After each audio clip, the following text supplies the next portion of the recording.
back to the Buck and Kincade Show on The Fan. We appreciate you being a part of our party we've got going on every day here on 680 The Fan. Little Richard, but little rest in peace. I thought he was dead years ago. I had no idea. I would have lost that on Win Chuck's dinner. All right, we've got a lot coming up for you on Buck and Kincade, including how the Major League Baseball Players Association might stir up a lot of bad publicity for themselves, which we will get to. But joining us now on the Loud Security Systems Newsmaker line, you know him as Shaq, but he's Shaquille O'Neal, and he is a friend of our fine program here. You hear him on the big podcast with Shaq, TNT, NBA coverage, and right now he is social distancing, right? You're social distancing, right, man? First of all, let's get one thing straight. I'm a friend of Buck, not yours. That's very, hey, Buck. That's very clear. You all right, buddy? Appreciate your time, Shaq. I'm telling you. We're doing well, buddy. We're just trying to figure out. I can call you buddy, right? I mean, we're just trying we're trying to figure out. Your take is, by the way, the exact same take that Buck has. That the NBA season, it might just be best to close up shop, round up all the people, come up with a great plan for next year, and get on with it. But it seems like the NBA owners and league officials have an entirely different plan. Why do you feel the way you do? Because it's all about safety. Safety of the players. Safety of the fans. And with so much uncertainty about this COVID-19 thing, I just think, better safe than sorry. Whoever made that statement up is a genius, especially right now. Because, you hear a lot of stuff about this COVID-19, and I don't want to get into it because I'm not an expert. But one thing I hate hearing is, oh, yeah, it's going to come back worse. So that means we haven't even grabbed the legs to, tackle this thing. And then from an athlete standpoint, listen, I don't care what anybody says. Whoever wins, it's going to be an asterisk championship. Period. Point blank. So, people always, Tim Duncan got 5. No, he has 4.1. That's how many championships he has. And I'll say it to his face. But, I'm not in charge. Whatever they're going to do, I'm going to follow suit. But when it comes to people, I'm all about safety. And I think if you could just continue to be safe, I'm all in. And then play without fans, I can't do that. I cannot do that. I mean, playing without fans is just practicing. That's all it is. It's just practice. I have to. I don't know about you, but when I walk into an arena, all right, two types of arenas. When I walk into a home arena and I see John bring his lovely daughter and she's sitting down and she's waving at me, I'm obligated to put on a great show for John and his lovely daughter. When I see the corporate people there waving, hey, Shaq, how you doing? I'm obligated to have a good time. Now, when I go to an opposing arena and I miss a free throw and I see guys laughing, I'm obligated to hit the next free throw. I'm obligated to make you upset when you go home that Shaq just came in here and dominated. That's how I feel about the fans. The fans have made me play at levels that I know I can never play at. So for me to walk in an arena and see no fans, you know who I would be out there? I would be Michael Alakonde. That's who I would be. Shaquille, I just don't understand with so much time now has passed. It just seems sort of useless to go back and try to finish out the regular season to me. But, I'm curious. You've got a job where you voice your opinion on what's going on in the NBA. And I just wonder, though, what kind of pushback do you get when you come out and make a statement like this? I mean, is the commissioner calling you up saying, Shaquille, what are you doing? You're killing us. No, I don't really get pushback. And, listen, we are always, well, I don't want to use the word talk, but we're always supposed to be professional. Somebody asks me my opinion, that's my opinion. A lot of people don't understand because, they look at the statement, but I'm glad I get to talk to my good friends, John and Buck, and clear it up. When I say the statement, it's all about safety. Because remember, all it takes is one person, right? Because now you got players, right? Now you got the camera crews who are going to have to record it. Now you're going to have people that, clean the arena up afterwards. You're going to have officials. You're going to have security and police. What if one person is sick? Can I give you a devil's advocate? Yes. People want to return to normalcy desperately in this country. Yes, you got a lot of people, and can you imagine? You've seen the Michael Jordan documentary going on right now. Can you imagine if there's live NBA playoff basketball? What kind of joy that would bring to society that is in lockdown? If we can do it without not one person getting sick, I'm all for it. But that's going to happen. People are going to get sick, and you know what they're going to find out, Shaq, is that, and we can see it by the numbers countrywide. Young people have not been susceptible to this, especially the young and the fit and the strong.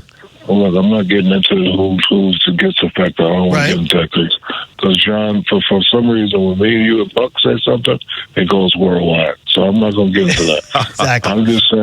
I'm just saying I made my statement because I'm all about safety of the people. And then on the other side, I can't play if there ain't no fans. You talk about fans, you're obligated to give the fans your best. You're obligated to put on the show. If I come in an empty arena, I can't do nothing. What am I going to do?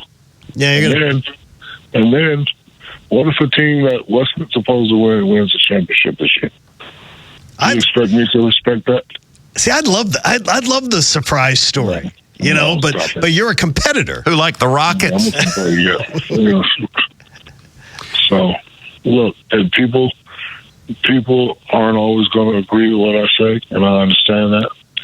And people are not always going to like what I say. I also understand that too. But listen, if you don't come from the planet that us three come from, and then is able to break down what I'm saying and understand, then I also understand that too. But I don't get pushback because I always tell John and Rob and Beto and make sure they get upset.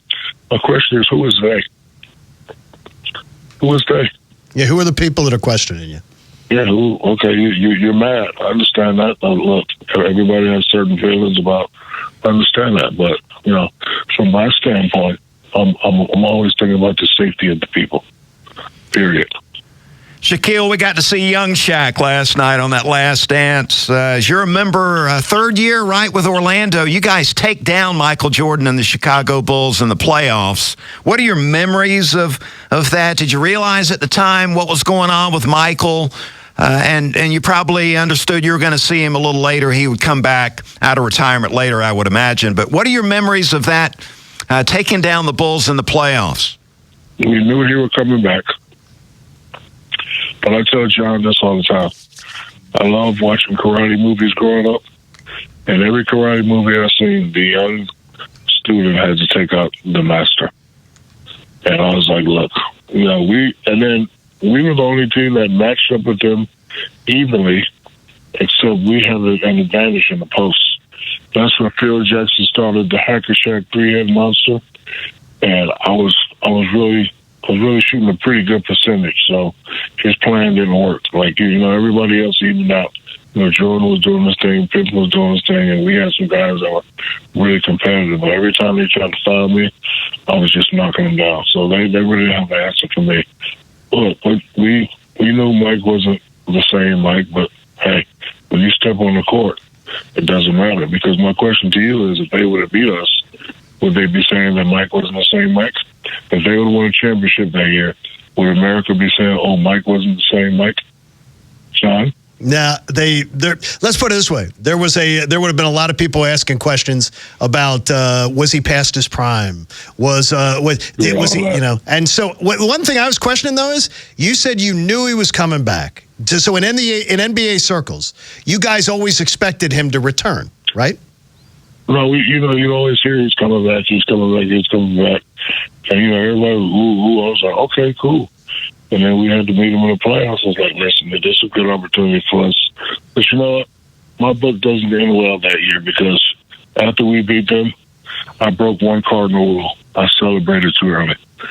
Because we beat them and we had like 7 days off. Me and D. Scott was in Atlanta, flying around. I was in Miami. I was just partying too much. And then when we got to play the Rockets, the basketball gods taught us a lesson. So it would have been a better story if we beat them and then won a championship for Orlando. But I tell you what, next year he came back. He was Mike then because we didn't have a shot at all. Looked like, Mike, just showing some of the footage of those when you were a young Shaq in the All-Star games there. It looked like, just from the outside looking in, you were a guy he respected. He's a nice guy. We're in the same fraternity. He actually taught me how to be a champion. He taught me how to keep that ferocity all the time. One time he went baseline and I found him really hard. And I kind of like hit him in the head, and he laid there for a second. I was like, that's myself. I was saying, that's Mike. You can't do it to Mike. And when I went to reach my hand out over to pick him up, he said, "Don't ever help nobody up. Good foul." Oh, I love that. I love that answer. Don't ever help anybody up. And you know, a lot of people are jumping on Mike because of the type of guy he was in the locker room. Guess who was the same guy? You're the same thing, right? Oh, I mean, there's a sacrifice to winning big, isn't there, Shaq? Yeah, it sure is. You gotta be. Shaq, I heard it direct from Kobe when we did the interview on the podcast with you and Kobe, that you both talked about how Kobe would say, you know, he didn't always understand you, you didn't always understand him, but you both acknowledged that you both knew that each one of you were an assassin wanting to win. You just had to come to an agreement about how you were going to coexist. Yep. But I used to do the same thing. I used to come to guys like, "Hey, man, let's go." Because, you know, if we don't win, I'm going to be the first guy to be looked at, which is understandable. So I decided to myself, I was like, if I'm going to be the first guy to look at, everybody's going to have to do it my way or feel the consequences of the diesel. You've never changed that, same way it is in business. Shaquille, what are you doing to pass the time? Did you check out the UFC card on Saturday night? I didn't watch it. You didn't? Yeah, I couldn't find it. This ESPN Plus thing, what is that? I had to join, Shaq, just to see it. Shaq, you're almost a billionaire. You can afford it. It's the ESPN Plus. I couldn't find it. I couldn't find it. What does that mean? Just text me and I'll get you signed up. I mean, it's not that. Yeah, I'm like, it's like in my house, 206 is ESPN. Yes. 206, 207, 208, and then I went to the 100 channels, the pay-per-view channels, and I was like, man, I'm not going to be watching it. I couldn't find it. And you've trained with UFC fighters before. A lot of people don't know that. You've trained with them. Yes, I trained with Greg Hardy, and I saw his highlights that he won. And he said something very interesting. He said he liked the fact that there weren't no fans, because when he was struggling in the first round, he heard Daniel Cormier, give some suggestions on what he should do. He heard that. He adjusted, and he won the fight. That was very, very interesting. Yeah, they can hear the directives. I was surprised to see Joe Rogan covered the event, because Joe Rogan flat out said when they announced UFC 249 was going to come out, he said, "I won't be there. I'm not going to work it. It's not safe." And you know what he did? He showed up and took that check. He showed up and took that check on Saturday night. And you know me, I'm glad. Get the check if you can get it. But when you stood up and said it's not safe and they shouldn't be doing it and I'm not going to be there, I was shocked to see him. That seems like a very contrary message. Hello? I agree. When you have a loud voice and you say something, you better stand it up. You better stand up. So again, all the people that are upset, I understand. I still love you, but I'm talking about the safety of America. Give me some music, John. I can't push music. Oh, yeah. No, I can't. I don't have any buttons to push. I'm not like, I'm not some organ grinder. Yeah, he's got like Bruce Springsteen pulled up over him. No, because I wanted some presidential music, I was going to say. Well, if you did... Commissioner of Sports, I worry about the safety of the people. If we can come back safely and have NBA playoffs and crown the NBA championship, America, I am all for it. Okay. But if not, we should wait this thing out like all the experts say. I think we should wait it out until we are 100% safe. That's it. Look, Hoyt got you your music. Yeah. All right, I want to ask you before you go, and let's make a headline here. We talked about it with Mark Cuban a few weeks ago. If Mark Cuban ran for president and he approached you about running with him, would you consider it? No. You wouldn't? I would not consider it.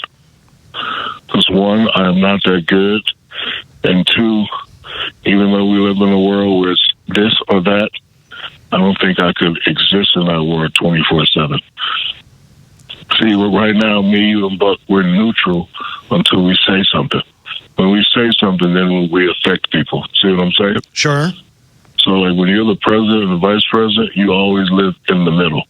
You're going to do something, say something, you're going to have a whole half of the other side upset. And I don't think I could live in that 24/7. I could like dibble and dabble, like right now. Oh, Shaq, I understand that, but 2 or 3 days they're going to be talking about something else. So, good luck, Mr. Cuban. I will vote for you, but I cannot join you. I have to decline. Well, there you go. Shaq, we've taken an oath here to limit the politics on the show. Isn't that nice? Yeah, we keep away from it, which is good. You do the same thing, though. Yes, I do. Yeah, it's not, that doesn't really get you anywhere. Partner, I love you, and I thank you for coming, even though you love Buck more. No problem. I do love Buck more. Shaq, hang tough, man. All right, buddy. I'll talk to you. All right, talk to you soon, Shaq. Oh, Buck, one question. What's that? How come Cam Newton hasn't been signed yet? What's going on?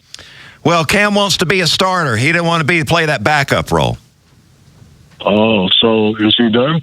No, we're going to see him come back, just like MJ. Okay, good. Okay, good. All right, then. All right, Thank you. buddy. Take care, Shaq. All right, buddy. See you, Bye. man.